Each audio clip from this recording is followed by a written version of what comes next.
discussing Kornelia's book. It would have helped if you had given us your blogs. I think if you Google their names, their blogs will turn up very high on the search engine. Yeah, I'm sure. Cooking for Happiness, Kornelia's third book in the making. Is it out, Kornelia? It's not out, it's going to be published next year. Okay. Samar will be in conversation with Kornelia Santoro, discussing her third book in the series Kornelia's Kitchen, Cooking for Happiness. Oh no, please don't go, please stay. I made truffles for everybody, so. I think half of them are headed for the washroom and they'll soon be back. Don't I get the first one? Thank you. This is wonderful. I think we can announcement outside without the whole full. And they will not be enough for us. It's chocolate truffles, so they are not dangerous. Can I help you by just Yeah, passing them please on? pass them on. Yeah, let's get anybody needs them. You like them?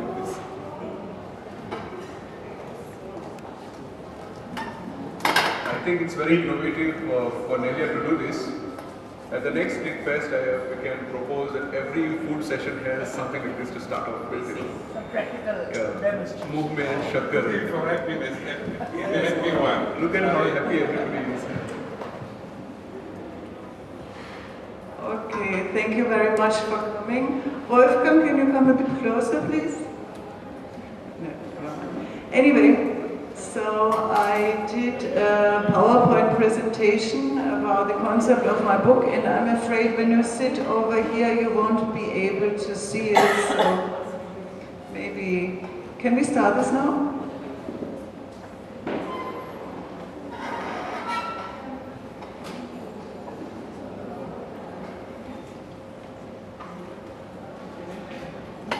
Okay, Cooking for Happiness. It's my third book. It's about how to influence mood with food.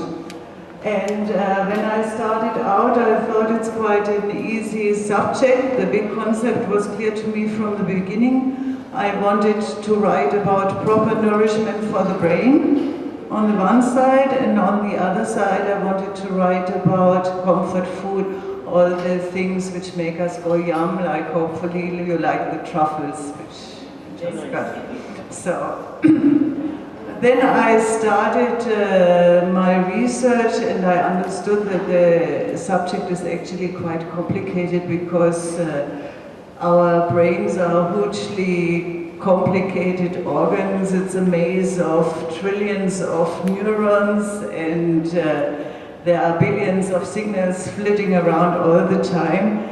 And scientists, they have discovered a lot about how our brains and how our nutrition, how our digestive systems work, but there's also a lot they don't know.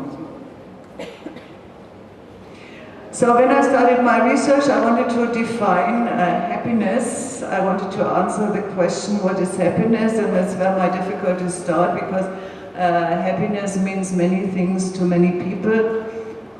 During the ages, philosophers have tried to define happiness. For example, Aristotle, the man of the golden mean, he said that happiness is when we exercise virtues like courage and generosity.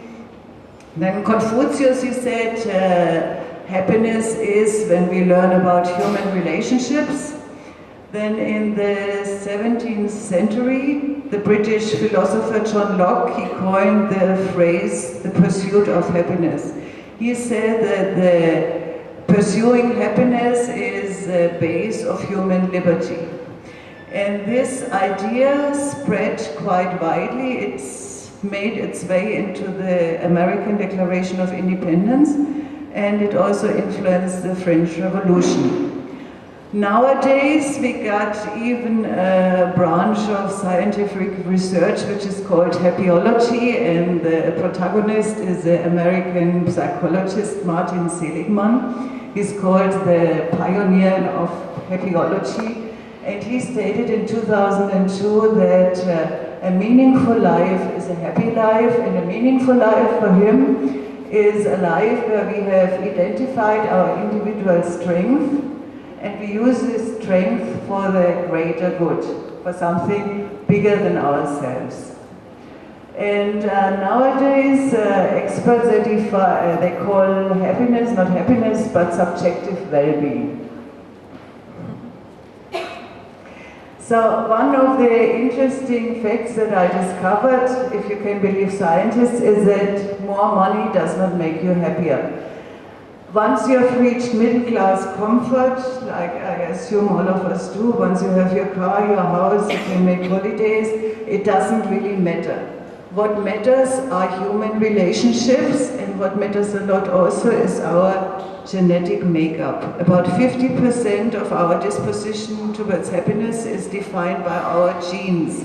So there are the lucky ones who are easygoing, and there are the more grumpy ones like myself who struggle with happiness.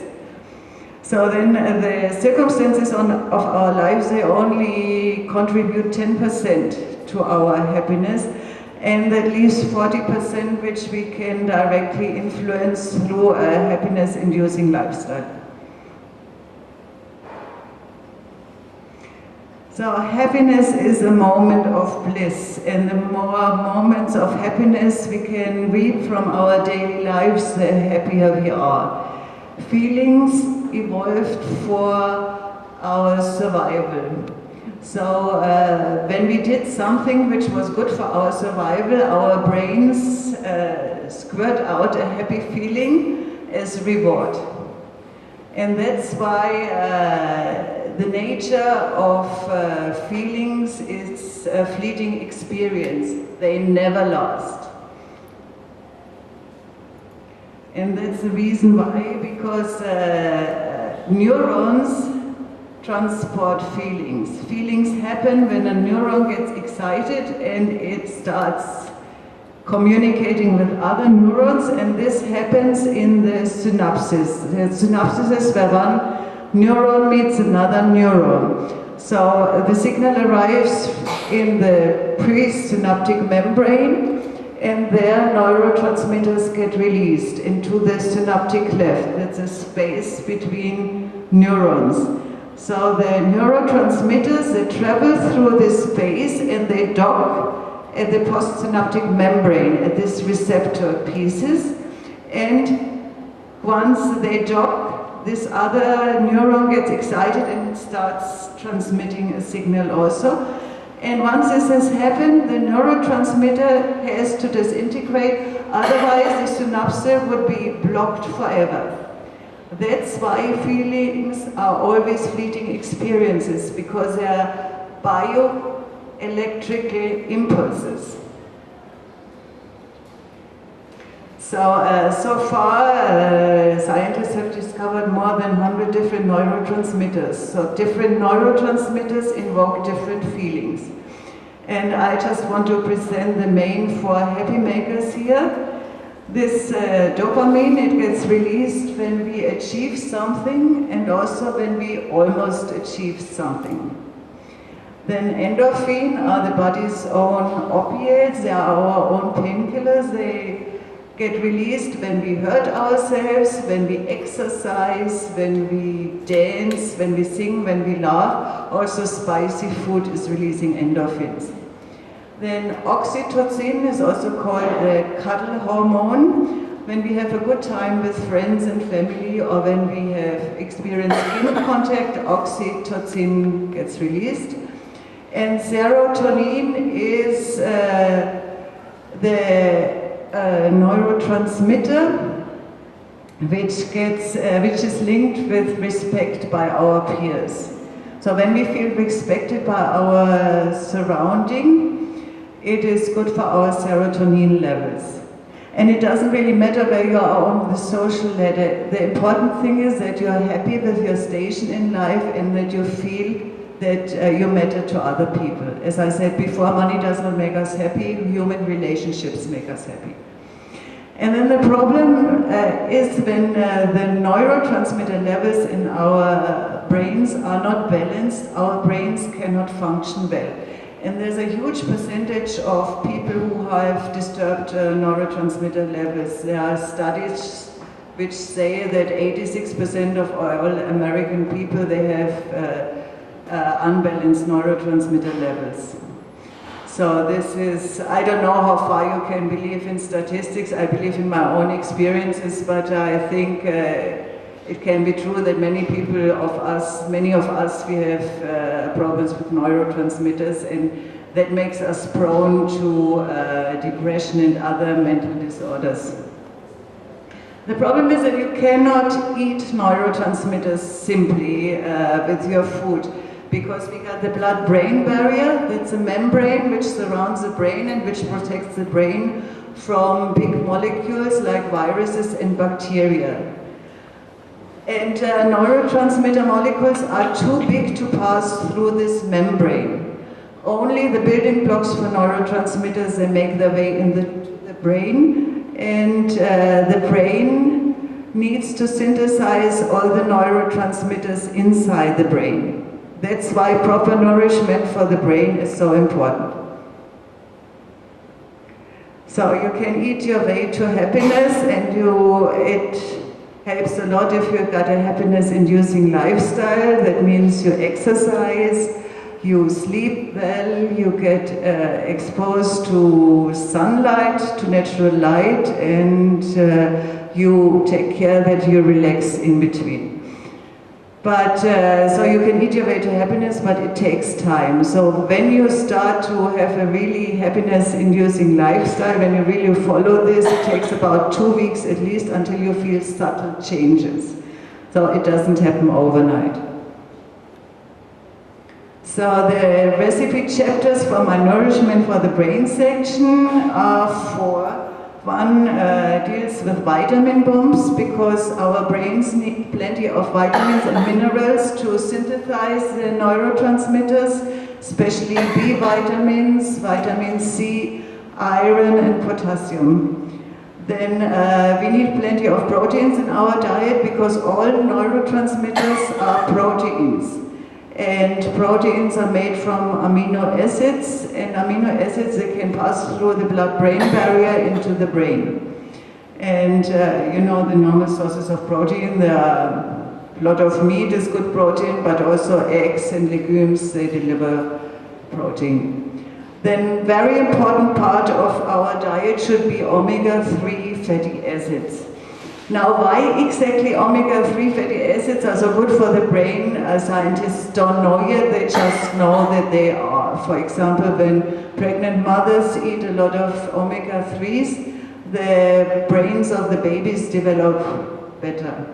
And low levels of omega-3 in the brain are associated with a lot of mental disorders like Alzheimer's disease or bipolar disorder, or also depression. And then the last chapter of the nourishment for the brain is fiber-rich foods, because a happy belly is a happy mind. There's a direct connection between our digestive system and the brain, and they influence themselves. And to keep our digestive system working well, we need a lot of fiber in our food. Good, then comfort food makes you happy too, so many nutritionists, they want to make us believe that we should not eat too much fat and we should not eat too many carbohydrates, but many psychologists say nowadays that comfort food has an enormous impact on our feeling, and just thinking about comfort food makes us happy too. So as long as we don't want to stuff a hole in our heart with food, we can all indulge in comfort food once in a while. It's just important that you eat well also. So the texture is actually as important as taste when it comes to food. There's even a branch of scientific research which deals with the texture of food, and this is called rheology, and it's hugely sponsored, of course, by the food industry. The most popular textures today is crispy, creamy, and chewy. And creamy you should have experienced with the truffles, actually, at least I hope so. And For me personally, I like the combination of crispy and creamy, you know, for example, a crunchy garlic toast with chicken liver pate hits the spot for me, or ice cream with toasted almonds or other nuts. The titles of my comfort food recipes is Savory Succulents, Sweet Moments of Bliss, Chocoholic Supply Center, and Boozy Stuff, and I think the titles, they speak for themselves. And yeah, the last chapter in my book is stress-free dinner parties, because I think a big part of our happiness is to share meals with family and friends, but when you host a dinner party, it can become quite a stressful affair. And as a German, I believe in organization, and I think I got organizing dinner parties pretty covered, so I write about dinner parties in my book. I describe how to organize a chicken dinner party, a seafood dinner party, and a vegetarian dinner party. And I give step-by-step directions when to buy what, when to prepare what, so when the big day arrives, you got enough time to make yourself pretty and to relax before the guests arrive. Good. Thank you very much for listening to me.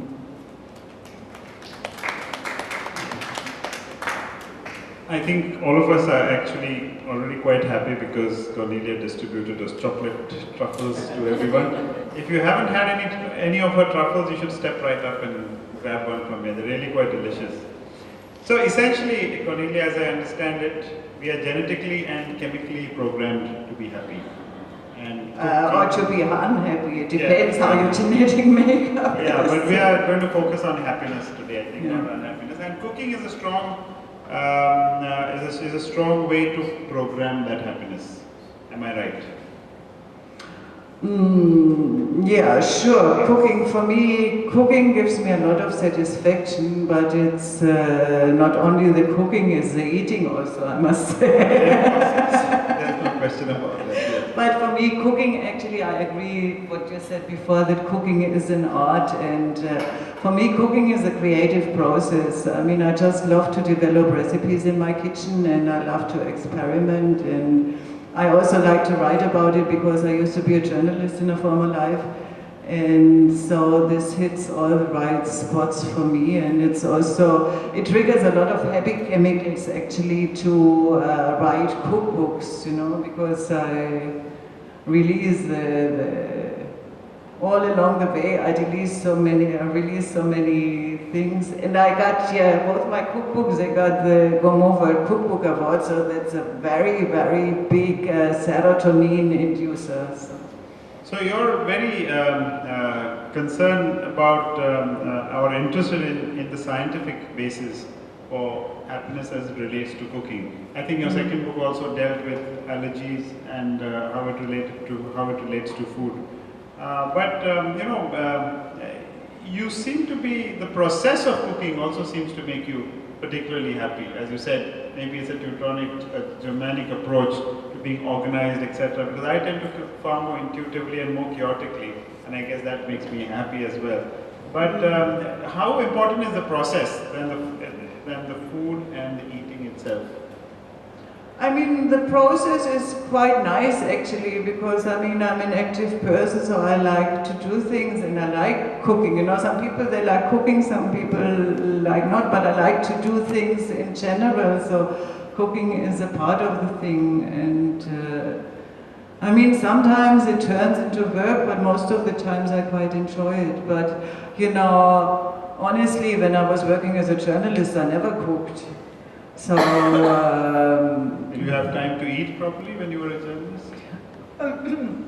Yeah, I had a Greek husband then, and he did nothing around the house. So I said, if you don't help with the housework, you do the cooking. And did he? He did, yeah. Okay, so that's good. That's not bad. I think we should just simply ask people. Can we do a quick show of hands? Does cooking make you happy? Put up your hands. That's not bad, that's pretty good. Wow. And for the rest, I suspect, does eating make you happy? Always. Ah, yeah. There you go. Okay, So cooking and eating together clearly makes us happy, and I think Kornelia has given us a very good idea, insight as to what's going on inside our brains and what's going and not passing through the blood-brain barrier, etc. to make you happy. Now, how do you identify specific foods? Do you look at specific foods for specific moods or different times of the day when you cook? No. You know, I mean, I just go with the flow basically, and I mean, I have to feed 2 men, one of them is sitting here, and that's quite a job, as everybody will agree. So, I mean, I'm responsible for the shopping and for the cooking, so a lot depends on the ingredients you find in the market. So, honestly, sometimes I plan ahead for 2-3 days what I'm going to cook, but I never structure it that I say, now I have to eat this or this. Anyway, I don't believe in diets and something like this at all, you know. I believe that our bodies, they got their own innate wisdom, and that they communicate with us if we just listen to them. So we should follow our appetites, you know, if we feel a craving, we should by all means satisfy it, because I believe that's how our bodies speak with us, and that's how they tell us what they need. And I strongly believe that diets only make us fat. I don't think everybody ever seriously lost weight over a long period of time with the diet. I think if you got a weight problem, you need to change your lifestyle. And so what do you think is happening? Because people around the world now clearly have a weight problem. More so, of course, in India, but certainly everywhere else.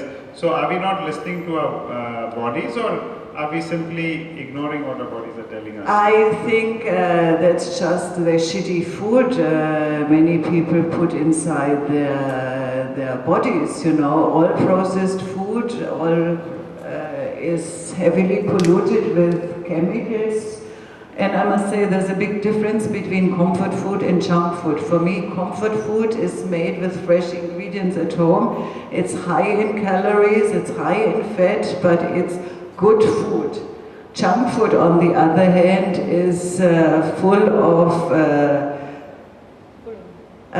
nasty, fatty substances, you know, like trans fat. When you eat something from Kentucky Fried Chicken or McDonald's, now I dare say this because I'm a private person, I think that's responsible for the obesity around the world. These are all these chemical substances in the food, and also the pollution which goes already in the produce.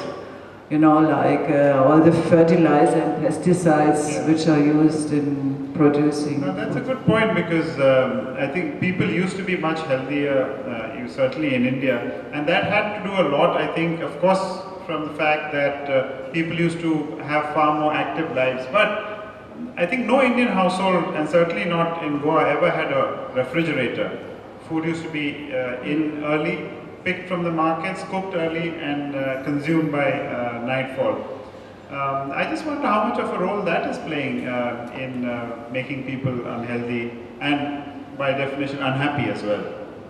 Do you think there's a connection also between people being unhealthy and unhappy? Yeah, sure. I mean, when you have a ton of body weight which you have to carry around every day, it's a huge strain on you, you know. So, I mean, it's a, you know, imagine 20 kilos are 20 kilos. If you have to carry this around all the time, that's a huge impact on your happiness, on your potential happiness. But I think what is important also, what was very important for me, is was a conscious decision that I wanted to be happy. You know, I had the idea to the book actually because I was depressed. I was in pre-menopause and somehow had slipped into a grey morass of depression, you know, something. I was not happy. I could not really feel joy anymore.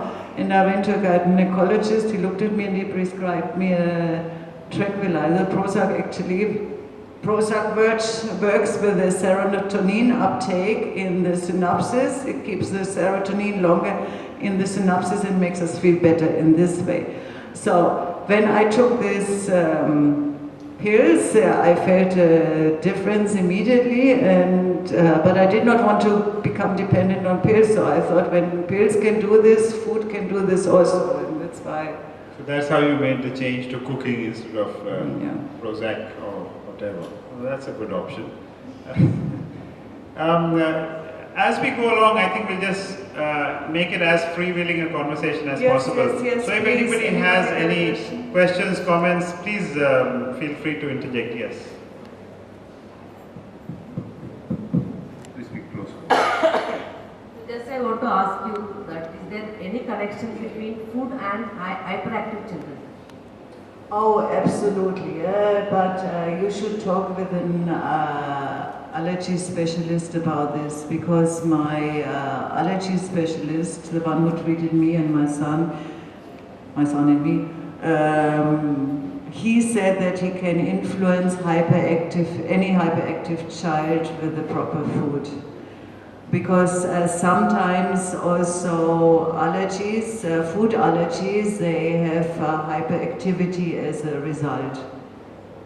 So I don't believe in cutting out sugar and chips and all the yummy stuff for children, because I think that puts a huge strain on the psychology of children when they are denied all this food their friends are allowed to eat. But if you have a hyperactive child, I would take it to an allergy specialist actually. But they told me not to give chocolates. Oh no, you know, chocolates make you happy. I think one of the main happy makers is chocolate. So Maybe you should try these chocolates. did you have one?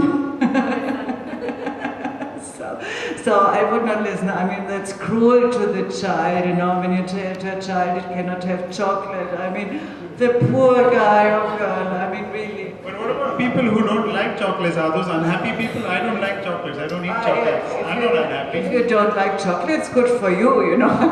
Chocolate. Yes.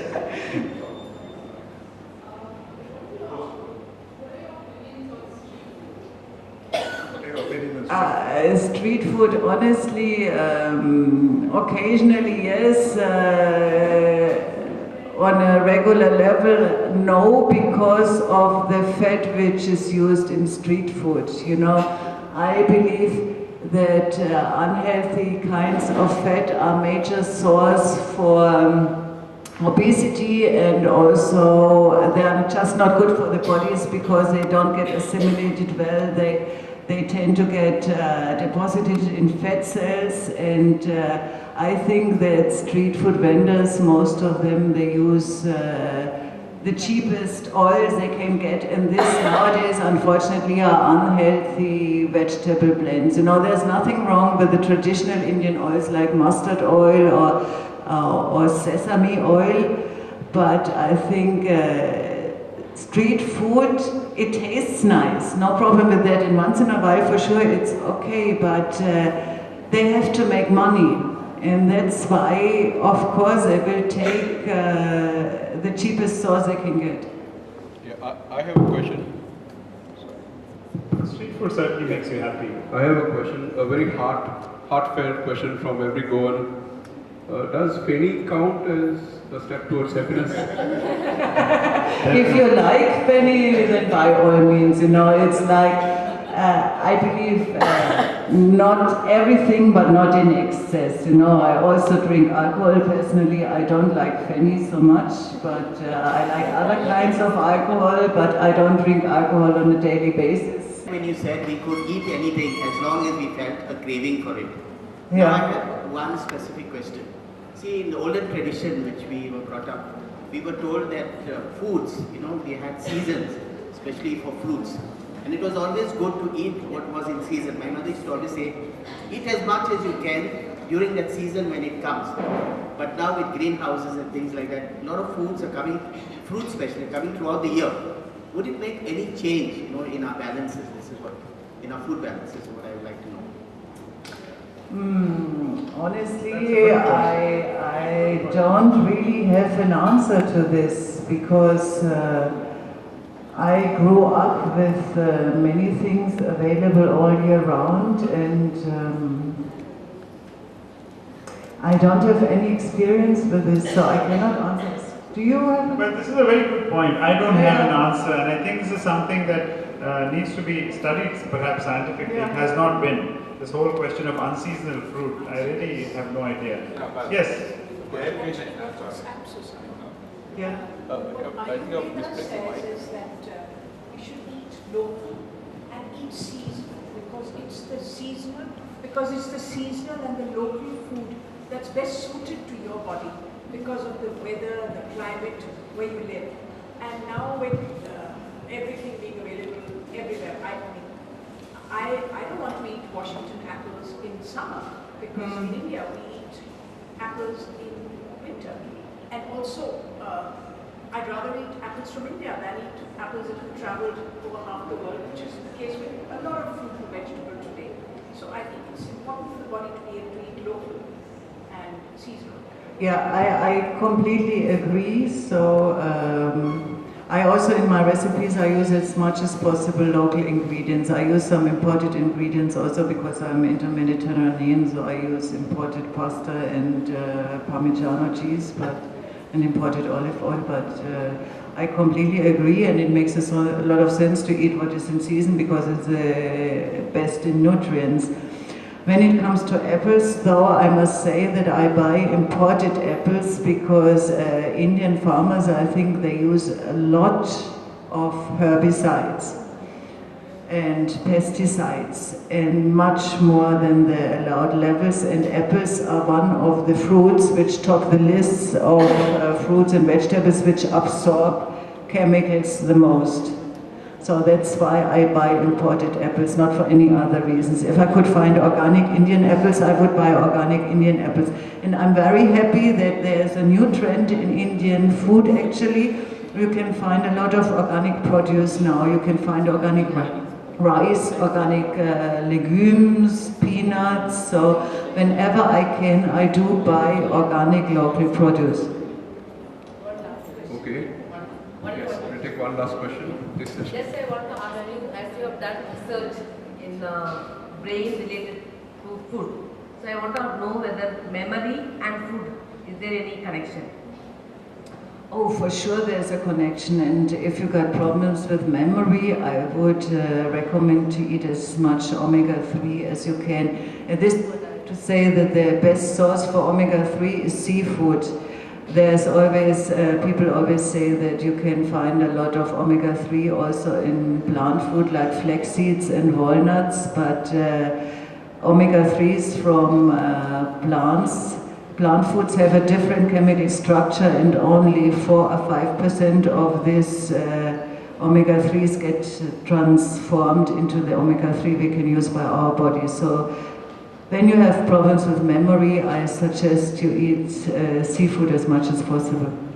Okay. We are coming to close our session. Samar, would you like to have any closing comments? No, I think I don't like to say it's intuitive that happiness and food are very related, but I think it's more important to ensure that cooking and food, cooking and happiness increasingly become more related. Thank you. Thank you, Samar. Thank you, Kornelia. And a special thanks for the beautiful chocolate truffles that have made all of us happy. Thanks. By the way, Yes. sorry if anybody wants to learn how to make these truffles. On Wednesday at the Grand Hyatt in Bambolim, at 7 o'clock I show how to make truffles.